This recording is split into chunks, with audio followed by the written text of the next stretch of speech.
Imagine qu'on soit en 2025 et que notre planète ait complètement changé. L'élévation du niveau des mers, les phénomènes météo extrêmes et l'océan de plus en plus acide ne sont que quelques-uns des problèmes auxquels les gens sont confrontés depuis des années. Mais dans l'une des plus grandes villes côtières du monde, la situation est devenue trop grave. C'est par une journée ensoleillée du mois de juin qu'un violent tremblement de terre a secoué toute la ville. Le sol s'est soulevé et a tremblé, et les bâtiments ont dangereusement oscillé. Les gens ont couru dans les rues, paniqués, pour se mettre à l'abri. Mais dès que le sol s'est stabilisé, les habitants de la ville ont réalisé le véritable danger. Un mur d'eau de près de 30 mètres de haut se précipitait vers la ville, propulsé par la force du tremblement de terre. Le tsunami a frappé la ville avec une force inimaginable. Des quartiers entiers ont été anéantis et des milliers de personnes ont perdu la vie.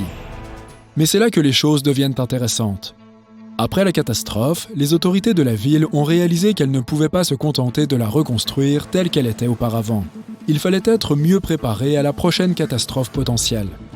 C'est ainsi qu'elles ont conçu un projet incroyablement ambitieux, construire une ville sous-marine. L'objectif était de créer une ville autosuffisante et durable sous la surface de l'océan, capable de résister à n'importe quelle catastrophe naturelle. La ville sous-marine serait alimentée par des énergies renouvelables, notamment l'énergie marémotrice et des panneaux solaires sous-marins. Elle serait conçue pour résister à des conditions météo extrêmes et disposerait de ses propres systèmes d'intervention d'urgence. Le projet a attiré certains des meilleurs scientifiques, ingénieurs et architectes du monde. Ils ont travaillé sans relâche à la conception de la ville et ont soigneusement étudié chaque aspect du projet. La ville sous-marine aurait tout ce qu'une ville normale possède, des écoles aux hôpitaux en passant par les magasins et les restaurants. Il y aurait des fermes sous-marines où les poissons et autres créatures marines pourraient se développer. La ville aurait même son propre système de transport, des sous-marins avancés et des tunnels sous-marins reliant les différentes parties de la ville. Le projet a fait naître une lueur d'espoir chez les habitants. Cela prouvait que même face à un désastre, on pouvait s'unir pour créer quelque chose d'extraordinaire.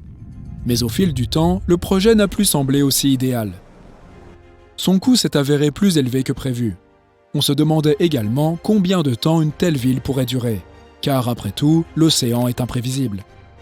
Et pourtant, l'équipe de scientifiques et d'ingénieurs n'a jamais baissé les bras. Après des années d'essais et d'erreurs, ils ont finalement créé la ville sous-marine parfaite. Une merveille d'ingénierie, un écosystème autonome qui pourrait faire vivre les gens indéfiniment.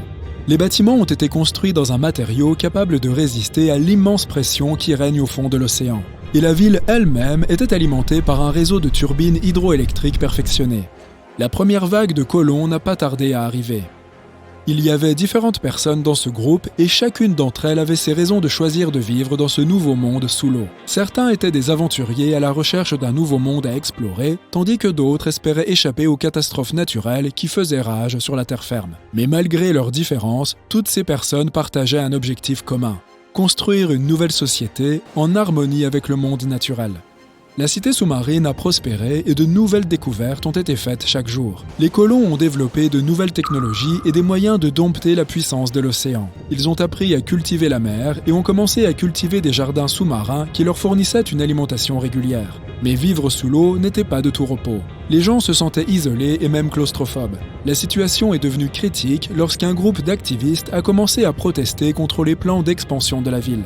Ils ont fait valoir que la ville sous-marine constituait une menace pour l'environnement qu'elle était censée protéger, et que les colons devaient s'efforcer de réduire leur impact sur la délicate vie sous-marine.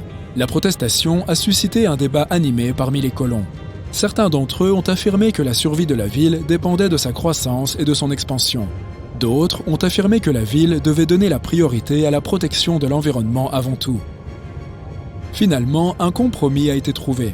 La ville continuerait à s'étendre, mais la priorité principale serait la durabilité et une attitude responsable vis-à-vis de la nature.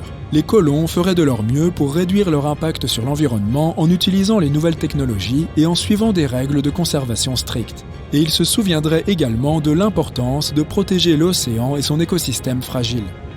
Les années ont passé et la ville sous-marine a continué à prospérer.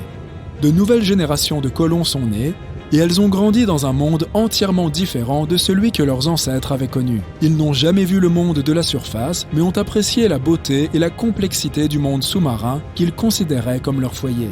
Au fil des années, la ville est devenue un symbole d'espoir pour un monde aux prises avec les effets dévastateurs du changement climatique. Elle a montré qu'en dépit de toutes les difficultés, les gens pouvaient s'unir pour créer un monde meilleur. Elle nous rappelle que l'avenir n'est pas gravé dans la pierre et que nous pouvons le construire de manière durable et en harmonie avec le monde naturel.